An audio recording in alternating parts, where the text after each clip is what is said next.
Hello student, कैसे हो।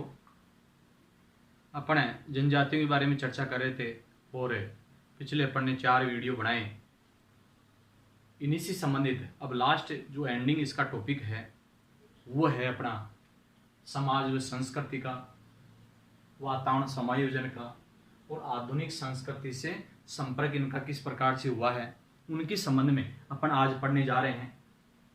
इनमें समाज व संस्कृति के अंतर्गत ये लोग छोटे छोटे समूह में रहते हैं, छोटे छोटे समूह में रहते हैं और इनका जो जीवन है ये घुमक्कड़ प्रवृत्ति का। आपको सबको मालूम है कि घूमते फिरते रहते हैं, केवल शिकार के लिए ये कार्य करते हैं और कच्चा मांस खाते हैं। इसके कारण से ये क्या है, जानवरों का क्या है, शिकार करते रहते हैं। इनका जो जीवन का जो ढंग है ये आदिम है और इनका पितृवंशी समाज होता है, मतलब पिता होता है वो सर्वेसर्वा होता है, मुखिया होता है इनका, ठीक है। इनमें बहुपत्नी प्रथा भी, मतलब एक से अधिक पत्नियां रख सकता है। ये जादू टोनों में विश्वास रखते हैं और एल्यूट भाषा बोलते हैं। सबसे महत्वपूर्ण क्वेश्चन ये है इनमें कि एस्किमो जनजाति के लोग हैं, ये कौन सी भाषा बोलते हैं? एल्यूट भाषा, याद रखना है। कौन सी भाषा है? एल्यूट भाषा ये बोलते हैं। भाषा कौन सी बोलते हैं? ये एल्यूट भाषा बोलते हैं। और कठोर सर्दी और अगर भोजन की कमी हो जाती है तो उस समय ऐसा ही व्यक्ति या बूढ़े व्यक्ति है ये आत्महत्या कर लेते हैं। देखो काफी रोचक है इनमें कि कठोर सर्दी पड़ रही है तो रहना मुश्किल हो जाता है, खून जमने लग जाता है।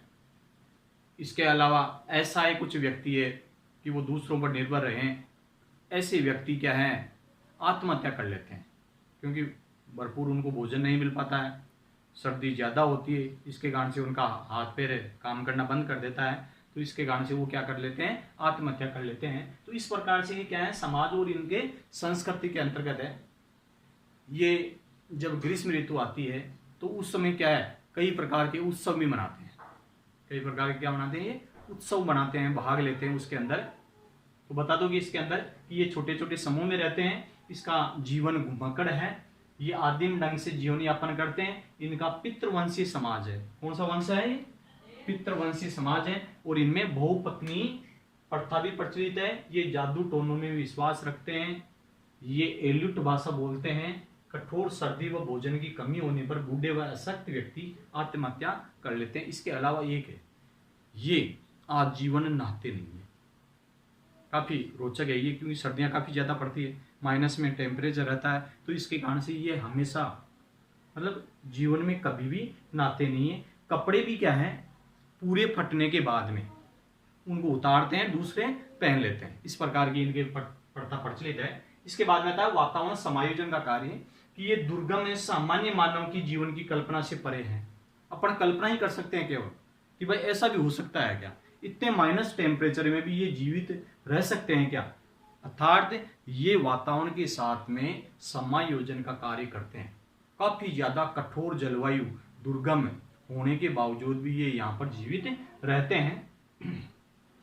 रहने के लिए कारण एस्किमो जनजाति में वातावरण समायोजन की अपूर्व दक्षता देखने को मिलती है। मतलब ऐसा वातावरण होते हुए भी ये जीवित रहते हैं, ऐसा देखने को यहाँ पर मिलता है। इसके बाद में आता है आधुनिक संस्कृति संपर्क के अंतर्गत अगर देखें तो वर्तमान में यूरोपीय देश और अमेरिकी देश, इनसे इनका संपर्क बढ़ा है। इनके कारण से ये कुछ आधुनिक अस्त्रों का, स्कूटरों का, यांत्रिक पद्धति कुछ अपनाने लगे।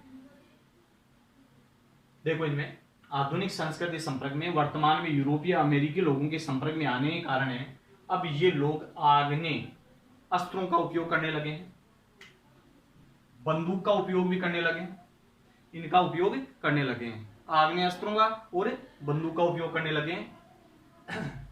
जबकि पहले भाले वगैरह इनका उपयोग करते थे, हारपून भाला इनका उपयोग करते थे आजकल, लेकिन ये चेंज हो गया। कयाक के स्थान पर मोटर चालित नाव, कयाक एक नाव बनाते थे पहले सील नामक मछली की, उसके स्थान पर है मोटर चालित क्या है, नाव बनाने लगे। और स्लेज के स्थान पर आजकल क्या है, स्नो स्कूटर का प्रयोग करने लगे।